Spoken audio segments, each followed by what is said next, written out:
Honor is a principle that many of us live by, and it defines who we are in times of crisis and peace alike. The Trump administration faced numerous obstacles, but it was determined to shape policies that prioritized domestic strength and nationalism. Hegseth spoke passionately about reinitiating the warrior ethos, emphasizing discipline, loyalty, and courage. He declared that at no time was our honor to be tarnished or compromised in any way.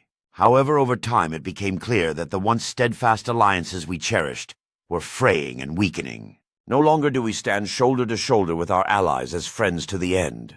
The military that once championed freedom and democracy now seems to drift away from those ideals.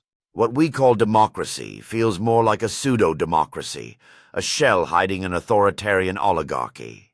A small elite now wields supreme power over the vast majority, ignoring the fundamental principles of equality. We are starting to look like rich white men picking on the brown man, and trust on the global stage has diminished. America, the land you grew up in with hopes of fairness and opportunity, feels like it's gone.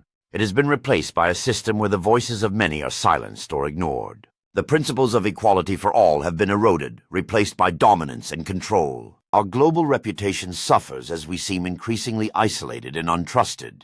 The ideals of democracy are challenged each day by those in power who prioritize their own interests. Respect for our military's honor is vital, but it must be rooted in genuine integrity, not just rhetoric.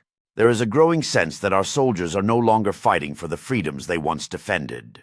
Instead, they are caught in a political game, used for domestic reasons that betray their true purpose. The warrior ethos is more than words. It's a tradition that depends on the honor of those who serve. When that honor is compromised, the entire moral fabric of our nation begins to unravel. We must ask ourselves, what kind of country do we want to be, one that upholds its dignity, or one that allows its principles to be tarnished for short-term gains? The loss of trust among allies and the weakening of our moral compass are alarming signs of decline. Our history was built on the courage and integrity of those who believed in justice and freedom.